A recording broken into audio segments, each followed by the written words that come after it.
Mendagri, Ahok menduga upayanya perang terhadap para siluman anggaran menjadi pemicu. Kan masih menunggu lagi hasil paripurna pertanggungjawaban 2014. Itu sudah selesai paripurna. Sekarang katanya lagi Mendagri nggak bisa terima kalau nggak ada tanda tangan ketua. Ketuanya ngilang nggak tanda tangan. Ya kamu terjemahin sendiri deh, saya nggak tahu maunya apa gitu. Pak, kalau ternyata APBDP-nya nggak dikasih gimana Pak? Pasti kasih, cuma dia pengen jangan sampai terlalu cepat gitu loh, biar kamu nggak sempat pakai. Kan tujuannya apa sih, bisa baca kok. Nah, sirpanya banyak kan? Nah, Pergub juga sirpanya banyak kan? Kan gitu. Estimasinya berapa Pak silpa Pak? Ya kalau itu ya bukan daerah lain juga nggak bisa nyerap anggaran. Apalagi daerah saya, daerah kita. Ya makanya cara nyelesain gimana ya, lawan terus. Makanya saya bilang butuh proses. Butuh sebuah etalase untuk mempertontonkan bahwa jadi kepala daerah harus keras aja udah. Kalau gitu pertahanannya sendiri lawan gitu loh. Sampai kita lawannya terus mau sampai di mana? Nggak ada pilihan. Anda cuma punya dua pilihan kok, mau kerja sama, keluarin 12,1 triliun, beli scanner, beli UPS, beli elektronik SMS. Nggak lucu gitu loh.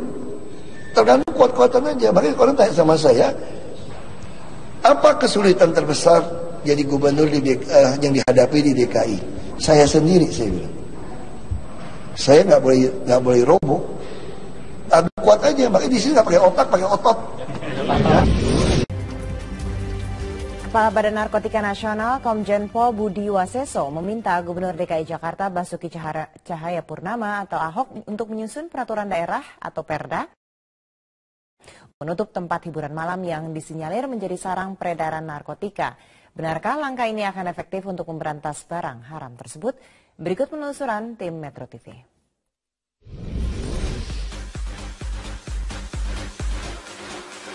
Tempat hiburan malam disinyalir menjadi lokasi transaksi narkoba. Alih-alih sekedar datang untuk melepas penat dan mendengarkan musik, kini pergaulan di tempat hiburan malam digunakan oleh sejumlah oknum untuk mengedarkan narkoba. Beberapa waktu lalu, Pemprov DKI Jakarta menutup diskotik Stadium di Bilangan, Jakarta Pusat. Penutupan dilakukan setelah seorang anggota kepolisian tewas di diskotik tersebut dan diduga akibat menggunakan narkotika. Untuk membahas peredaran narkoba di tempat hiburan malam, Kepala Badan Narkotika Nasional atau BNN Komjen Budi Waseso secara khusus datang menemui Gubernur DKI Jakarta Basuki Cahayapurnama atau Ahok. Secara khusus ia meminta Ahok menyusun peraturan daerah atau Perda sebagai payung hukum untuk menutup tempat hiburan malam yang digunakan sebagai tempat peredaran narkotika. Menurutnya pengelola tempat hiburan malam adalah pihak yang paling bertanggung jawab terhadap kegiatan dan segala bentuk pelanggarannya. Nanti kita lihat justru itu yang menjadi evaluasi kita bersama, termasuk yang tadi saya bicarakan dengan Pak Gubernur, artinya langkah-langkah penindakan, artinya dikala tempat-tempat ini ternyata digunakan untuk sarana peredaran, ya bila perlu ditutup. Ya, ini kan baru wacana.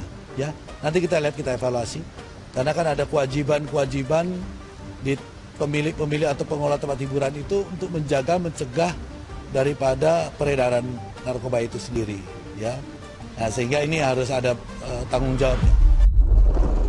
Memang diperketat kok, ini harus dibedakan diskotik dan orang main narkoba. Hal senada diungkapkan oleh pihak DPRD DKI Jakarta. Selain mendukung rencana penutupan tempat hiburan malam, DPRD DKI Jakarta juga menyarankan Pemprov DKI Jakarta mengatur kembali jam operasional tempat hiburan malam khususnya diskotik. DPRD dalam hal ini lagi membentuk Raperda pariwisata. Nah, teman-teman balik ini banyak mendapat masukan dari masyarakat tentang jam-jam hiburan yang sudah diatur yang sebelumnya. Tapi kemudian kita ketahui bahwa para pengusaha-pengusaha hiburan itu sangat tidak patuh tentang peraturan daerah, peraturan gubernur yang sudah dikeluarkan. Oleh karena itu ada dua opsi yang sudah kita lakukan. Pertama adalah dibuka dari jam 7 sampai jam 12 malam. Kemudian ditutup sama sekali. Nah, kemudian dalam perda itu kita tambahkan, tadinya tidak ada. Ketika pengusaha itu melakukan pelanggaran, atau ditemukan ada peredaran narkotika di situ, kita akan bisa tutup tempat hiburan itu. Saya sebagai ketua DPRD melihatnya, berkacamatanya banyak retail diskotik yang tidak bisa dipertanggungjawabkan. Misalkan weekend minggu lalu saya mencoba, saya datang ke beberapa tempat hiburan, salah satunya di dekat Anggrek Mall itu, wah kok bebas sekali. Satu, peredarannya kayak begitu, orang gedek semua. Yang kedua, saya melihat di Jakarta Barat, itu penjualan narkobanya luar biasa itu. Saya berpikir ke depannya, pada saat saya raperda, saya bilang, kalau memang dia nakal, ya tutup.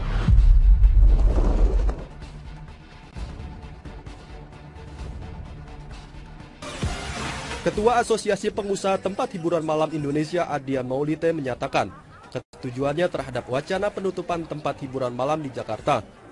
Ia justru menegaskan pentingnya peran penegak hukum untuk memperketat pengawasan peredaran narkoba yang berada di kawasan tempat hiburan malam tersebut. Tanggapannya itu kurang cerdas. Pertama, saya tidak memperalat anak-anak karyawannya. Tapi karyawan saya itu ada 4.000 sekarang. Di Jakarta aja. Bayangkan kalau mereka kehilangan pekerjaan. Kalau narkoba benar, tapi bukan berarti tutup. Dicegah. Bagaimana narkoba itu akan beredar gitu. Kalau itu saya oke, setuju saya. Karena narkoba itu sudah melampaui batas peredarannya. Makanya saya minta supaya teman-teman dan kepolisian lebih tegas, lebih serius melakukan tindakan itu. Badan Narkotika Nasional atau BNN mencatat kasus peredaran dan penggunaan narkotika paling banyak terjadi di Jakarta, yakni sebanyak 11.262 kasus. Dari jumlah tersebut, sebanyak 6.294 kasus adalah pengedar dan 4.970 adalah pengguna. Sebetulnya kan cuma saya mau mengatur jam tutupnya, jam buka ada jam tutup. Untuk apa?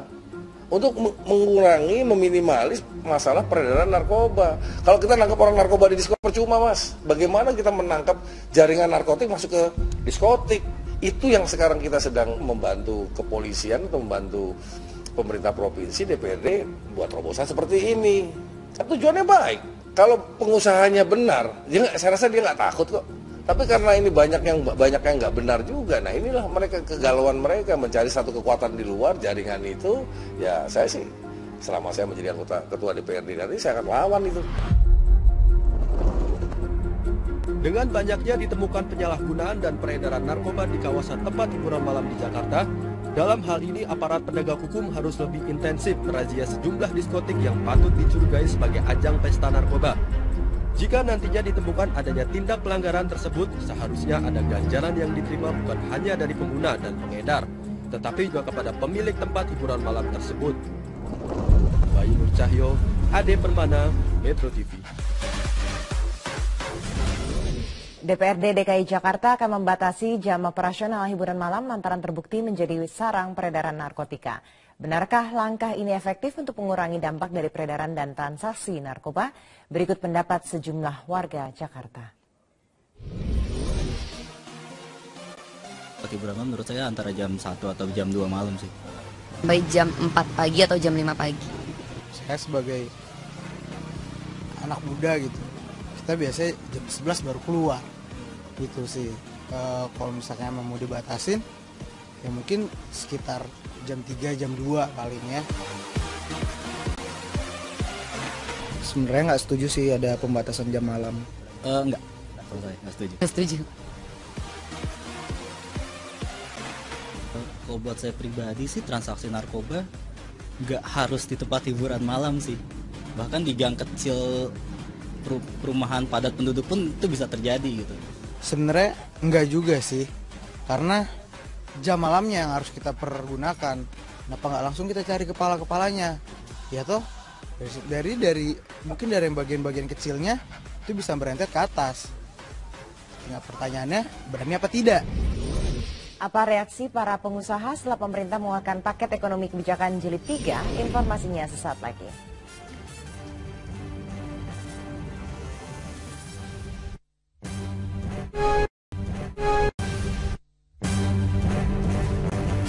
Nilai tukar rupiah masih dalam tataran menguat di bawah level Rp14.000 per dolar Amerika. Kondisi ini menunjukkan penguatan rupiah selama 3 hari terakhir. Pada pembukaan perdagangan hingga pukul 16 waktu Indonesia Barat di pasar spot, data Bloomberg mencatat rupiah berada di level Rp13.887 per dolar Amerika. Sementara di pasar domestik, berdasarkan data Jakarta Interbank Spot Dollar Rate, rupiah berada di level Rp13.809 per dolar Amerika. Kurs rupiah ini lebih tinggi dibanding kemarin, di mana kurs rupiah ditransaksikan di level Rp14.065 per dolar AS.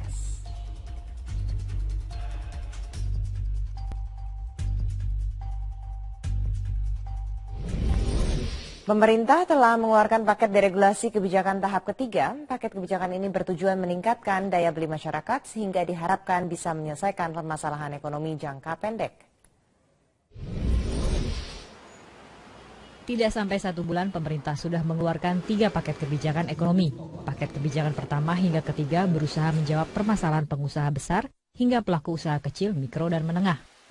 Pemerintah juga mencoba lebih konkret dengan kebijakan yang bisa meningkatkan daya beli masyarakat.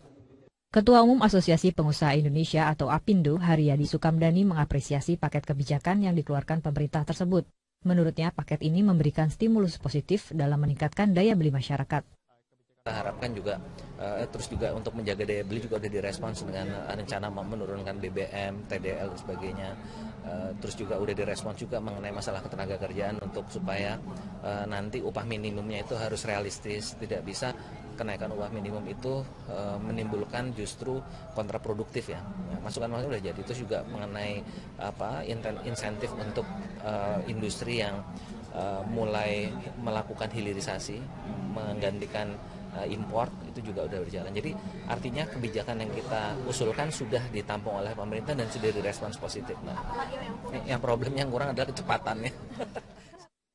Sementara itu, Wakil Ketua Umum Kadin Indonesia Bidang Industri Pengolahan Makanan dan Komoditas Strategis, Huan Permata Adu, mengharapkan agar paket kebijakan tahap 3 yang dikeluarkan oleh pemerintah dapat menjawab permasalahan ekonomi dalam jangka pendek di tanah air. Berharap deregulasi tahap 3 ini lebih operasional. Ya, kalau kemarin kan sifatnya makro, ya, kita berharap lebih operasional dan ada kepastian. Kalau kita bicara deregulasi, kita mau ngomong jangka pendek ini berapa lama? Ngomong setahun atau 2 tahun. Kalau persepsi dari masyarakat atau para ekonom melihat Indonesia, penurunan ini terjadi selama 2 tahun. Kalau 2 tahun berarti multiplier efek dari kebijakan ini kita harapkan 2 tahun dampaknya. Setelah itu kita lakukan perubahan lagi, semua happy, semua akan support. Nah itu yang namanya otomatis mempunyai dampak positif terhadap sebuah kebijakan. Pengusaha berharap pemerintah bisa konsisten dalam mengimplementasikan kebijakan tahap pertama maupun tahap ketiga, sehingga perekonomian Indonesia diharapkan bisa maju lebih pesat. Dari Jakarta, Fania Aulia, Sinta, Metro TV. Pemerintah telah memutuskan untuk menurunkan harga bahan bakar jenis solar dan aftur. Meski demikian, harga jual premium ditetapkan tidak berubah dari harga sebelumnya. Dirjen Migas Kementerian SDM I Gusti Nyoman Wiratmadja menyatakan bahwa penurunan harga solar berasal dari efisiensi yang dilakukan oleh Pertamina. Sementara penurunan harga aftur didasari oleh harga keekonomian yang ada pada saat ini. Kalau premium kan memang sekarang harganya di bawah harga keekonomian ya, harga keekonomian. Sehingga walaupun diefisiensikan masih tetap di atas harga keekonomian, masih di atas harga yang dijual sekarang gitu. Sehingga harga premium tetap. Sedangkan aftur kan dijual di harga keekonomian. Jadi dengan Pertamina melakukan berbagai efisiensi itu masih bisa turun gitu. Informasi tadi menutup perjumpaan kita dalam Prime Time News. Tetaplah bersama kami, Widya Saputra akan hadir dalam Trending Topik sesaat lagi.